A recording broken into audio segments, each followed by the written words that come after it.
महापंचायत के बाद ये आरोप लग रहे हैं कि महापंचायत तो बहाना है और योगी और मोदी निशाना है, तो चाहते क्या है? अगर राजनीति करना है तो खुलकर सामने आए।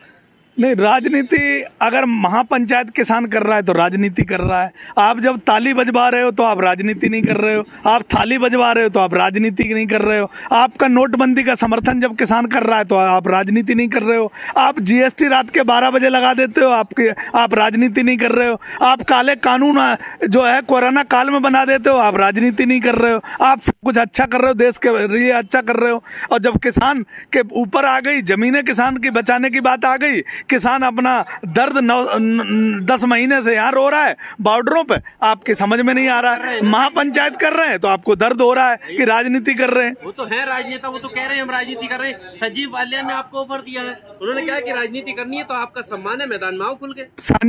संजय बालियान जी को ये किसान पहले ही कह चुके हैं कि संजय बालियान अगर राजनीति करना चाहते हैं तो किसानों के साथ आ जाएं और वहां से इस्तीफा दे के आ जाएं। दोबारा फिर विधायक सांसद बन जाएंगे या मंत्री बन जाएंगे, विधायक बन जाएंगे। लेकिन अगर संजीव बालियान यही अगर अखड़ में रहे तो मैं ये बताता हूँ कि मुजफ्फरनगर से जहां से वो लड़ रहे हैं वहां से उनकी इज्जत बचना, जमानत बचना मुश्किल हो जाएगी। उनको संजीव बालियान को अच्छी तरीके से पता चल गया है। और उत्तर प्रदेश के अब चुनाव आ रहे हैं, इनको पता चल जाएगा कि राजनीति अब कहाँ, राजनीति हम कहाँ कर रहे थे। हमें तो भारतीय जनता पार्टी ने राजनीति करना सिखा दिया है। जब 9 महीने से किसान बैठा है, किसान अन्नदाता था, किसान राष्ट्रभक्त था जब तुम्हें वोट दिया था। अब किसान जब अपनी कानूनें वापस मांग रहा है जो तुमने मुफ्त में हमें दी, अब हम अफगानिस्तानी, खालिस्तानी, पाकिस्तानी क्या क्या हम पे संज्ञा की दी जा रही है। तो भारतीय जनता पार्टी की बढ़िया से समझ में आ रही है। और जो कल महापंचायत हुई उस पर भारतीय जनता पार्टी की जमीन खिसक गई, उन्हें अपनी औकात पता चल गई। उनके बूथ पर बैठने वाले लोग नहीं मिलेंगे, बस्ते नहीं लगेंगे, ये मैं दावे के साथ कह रहा हूँ। वो कह रहे हैं कि इन्हें भी कुछ है नहीं, आप सिर्फ धार्मिक नारे, वो कहेंगे धार्मिक नारों पर, धार्मिक नारे। ये देश संविधान से हिंदू, मुस्लिम, सिख, ईसाई हम सब नारे लगाएंगे। यहाँ वाहे गुरु भी होगा, यहाँ जय श्री राम भी होगा, यहाँ भगवान कृष्ण भी होंगे, यहाँ वसुदेव भी होंगे और यहाँ अल्लाह अकबर भी होगा। यहाँ ये देश सभी का है, ये देश किसी की बाप की प्रॉपर्टी नहीं है। जो कहीं अपना समझ रहे हो ना कि सत्ता में हम बैठ के हमारे पिताजी का राष्ट्र है, ये राष्ट्र किसी के पिताजी का नहीं है। ये राष्ट्र एक एक किसान का है, एक एक जाति का है, एक एक धर्म का है, एक एक व्यक्ति का है। ये इनका, ये योगी जी का नहीं है देश, योगी जी का राष्ट्र वो सब अपना तो बेच लिए उनका गुजरात था, वो बेच के आज यहाँ हमने समझा था ना कि मैं राष्ट्र के हैं। ये मैं कुछ कह रहा हूँ, हमने समझा था ना इनका राष्ट्र है, लेकिन वो तो अडानी अंबानी का राष्ट्र समझ रहे हैं। गुजरात में सारा बेच के आ गए, अब ये देश में बेच रहे हैं। हमने समझा था ना कि इनके बाल बच्चा नहीं, ये राष्ट्र का आदमी है, देश का भला करेगा। अब की बार मोदी सरकार, तो हम तो उसी में फंस गए थे ना। कोई आदमी धोखे में फंसा है, उसकी सही समय पे आंखें नहीं खुल पाई। 2019 निकल गया है, लेकिन अब बहुत कुछ लुट गया है, आंखें खुल गई है। भारतीय जनता पार्टी की जमानत जब्त होगी इन बूथों पर, ये मैं बता रहा हूँ। कोई इनको देखने वाला नहीं होगा, कोई इनको महापंचायत करके देश का किसान जाग रहा है और किसान ने आगे भी डिमांड कर दी है। अब मंडलों के हिसाब से महान पंचायतें हों।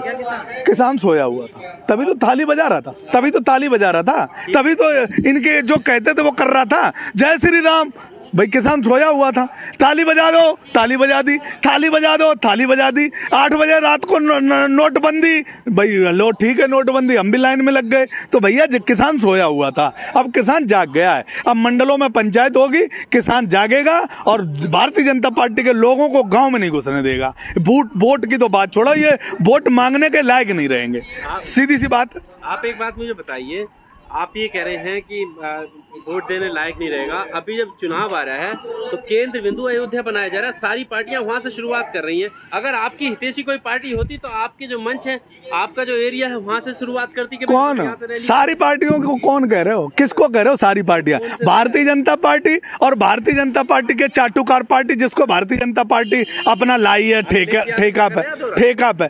अखिलेश यादव तो जहां जाएंगे वहीं से अयोध्या और मंदिर शुरू है। और क्या अखिलेश यादव की कहा, अखिलेश यादव तो सारे उसके मानने वाले हैं। मस्जिद शुरू ना, क्या मस्जिद शुरू? अखिलेश के आना मस्जिद अरे क्या मस्जिद, क्या मंदिर और मस्जिद, यहाँ सब बराबर है यहाँ। अखिलेश शुरू करो, वहाँ से मंदिर शुरू हो जाए। और क्या बस ठीक, शुरू नहीं होती क्या मस्जिद शुरू होती? मस्जिद भी शुरू है, मंदिर भी शुरू है, गुरुद्वारे भी शुरू है, सब चर्च भी शुरू है, सब शुरू है। जहाँ तुम्हारा दिल साफ है, तुम्हारा अगर दिमाग साफ है तो सब कुछ शुरू है। भगवान कहीं नहीं बैठे, भगवान सबके दिलों में और सबके रंग रंग में बैठे हैं। ये भारतीय जनता पार्टी ने भगवान श्री राम का सौदा करने का काम किया, लोगों को बहकाने का काम किया और भगवान के नाम पर सत्ता में आने का काम किया। इनका कुछ नहीं है। अब कि भगवान श्री राम भी इनका बेड़ा पार नहीं करेंगे, क्योंकि भारतीय जनता पार्टी ने किसानों को जख्म देके अपने पैरों पे कुल्हाड़ी मारी है। जो दर्द दिया है, महापंचायत से सबकी जमीन खिसक गई है, मोदी जी पे जवाब नहीं आ रहा है, योगी आदित्यनाथ जी खाट के नीचे घुस गए, उत्तर प्रदेश की दिशा और दशा बदल गई है। अब की बार जो बागडोर है वो किसान के हाथ में होगी उत्तर प्रदेश की। अयोध्या का नाम लेने से घबराती थी पार्टियां और अब अयोध्या कुछ नहीं, अयोध्या इनके पिताजी की प्रॉपर्टी नहीं है, भगवान श्री राम का वहाँ जन्मभूमि है अयोध्या। पंचायत के अगले दिन ही पता चल जाएगा दिशा और दशा क्या है। कई दिन बीत गए, अगला क्या प्लान है? सरकार तो वैसे ही अगला प्लान क्लियर हो गया है। मंडलों पे अब किसान ऐसे ही रैली अपनी सभाएं करेगा और हेलीकॉप्टर जो नहीं इन्होंने वो फूल बरसाने के लिए अनुमति दी, इससे पता चल गया कि भारतीय जनता पार्टी डर गई और भारतीय जनता पार्टी के लोग अब बोलने को तैयार नहीं, उनकी हवा खराब हो गई है। और बाबा योगी आदित्यनाथ जी खाट के नीचे घुस गए। उनको पता चल गया है कि उत्तर प्रदेश की दिशा और दशा दोनों बदल गई, हमारे विपरीत है, क्योंकि किसान और देश के अन्नदाता थे और सही राष्ट्रभक्त से पंगा लिया है। ये फर्जी राष्ट्रभक्तों को अब सही दिशा दिखाने का काम करेगा असली राष्ट्रभक्त। तुम भी राष्ट्रभक्ति का सर्टिफिकेट दे रहे हो क्या? अरे सर्टिफिकेट तो देंगे जब हमें खालिस्तानी बताया गया। इन्होंने तो बताया था, पाकिस्तानी इन्होंने तो बताया था। हम सर्टिफिकेट ये बांटते रहे सारी जिंदगी। अब वो रजिस्टर हमारे हाथ लगा है।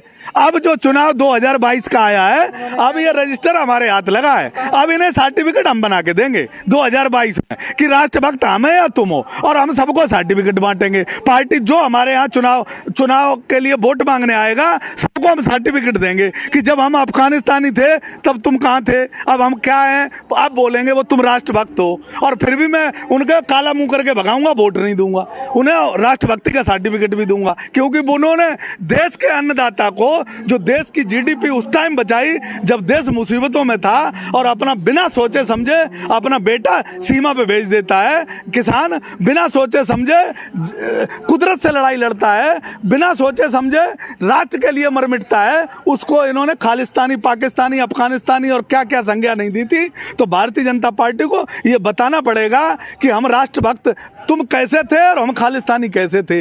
अब राष्ट्रभक्ति का जो सर्टिफिकेट है किसान बांटेगा, क्योंकि 2022 आ गई है। ये गांव में आएंगे तो इन्हें गांव से बाहर इनको सर्टिफिकेट देके काला मुंह करके वापस किया जाएगा, क्योंकि इन्होंने किसान के साथ, देश के मजदूर के साथ, देश के व्यापारियों के साथ जो महंगाई, जो भ्रष्टाचार, और जो सबसे बड़ी बात यह है कि देश बेच रहे हैं, पूरे देश का एक एक चीज बेच रहे हैं। और अधिकारी आरएसएस के लगा दिए, वो इन्हें जगह और संस्थाएं ढूंढ के दे रहे हैं कि अब की बार क्या बेचना है। सरकारी संस्थाएं सारी घाटे में थी। तो मुझे वो फार्मूला बता दो कि अडानी, अंबानी जिनको तुम बेच रहे हो, वो कौन से फार्मूले से फायदा कर लेंगे? कोई नहीं। इन्होंने देख लिया है जो औने पौने दामों में और कौड़ियों के भाव में देश की संस्थाएं लुटा रहे हैं। देश किसान अच्छी तरीके से जान रहा है, सारे बदले लेगा और इन्हें बिल्कुल किसी सीट पर नहीं जाने देगा। एक एक बूथ पे हराएगा इन्हें और गांव से भगाएगा।